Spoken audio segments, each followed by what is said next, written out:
সমস্ত রাস্তার দুই ধারে ফলের গাছ লাগাতে হবে এবং রাস্তার দুই পাশে ঢালুতে শাকসবজি চাষাবাদ করতে হবে। শহীদ রাষ্ট্রপতি জিয়াউর রহমান 1975 সালের 7 নভেম্বর ক্ষমতা গ্রহণের পর 1978 সালে প্রতিষ্ঠা করেন বিএনপি।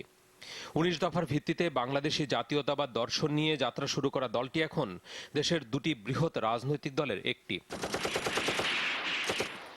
1981 সালের 30 মে একদল বিপথগামী সেনা সদস্য জিয়াউর রহমানকে হত্যা করলে দলের ক্রান্তি লগ্নে 1984 সালের 14 ফেব্রুয়ারি বিএনপির হাল ধরেন তার স্ত্রী, দলটির বর্তমান চেয়ারপারসন বেগম খালেদা জিয়া। এরশাদ পতনের পর তারই নেতৃত্বে দলটি আবারও আসে ক্ষমতায়। সবশেষ 2001 সালের নির্বাচনেও সংখ্যাগরিষ্ঠতা পেয়ে সরকার গঠন করে বিএনপি। তবে এই দলটির জন্য সম্পূর্ণ ভিন্ন এক অভিজ্ঞতা ছিল 2007 সালের 1/11 পরবর্তী প্রেক্ষাপট। বেগম জিয়াকে কারারুদ্ধ করা হয়। সংস্কার প্রশ্নে দলে দেখা দেয় ভাঙন। পরে 2009-এর সংসদ নির্বাচনের আগে বেগম জিয়া কারামুক্ত হয়ে দলকে নিয়ে যান নির্বাচনের দিকে।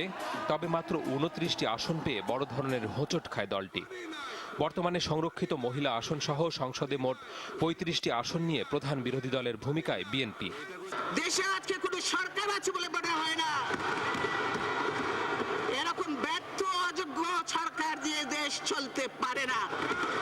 যদিও সংসদের বিগত অধিবেশনে তারা অনুপস্থিত ছিল নানা ইস্যুতে।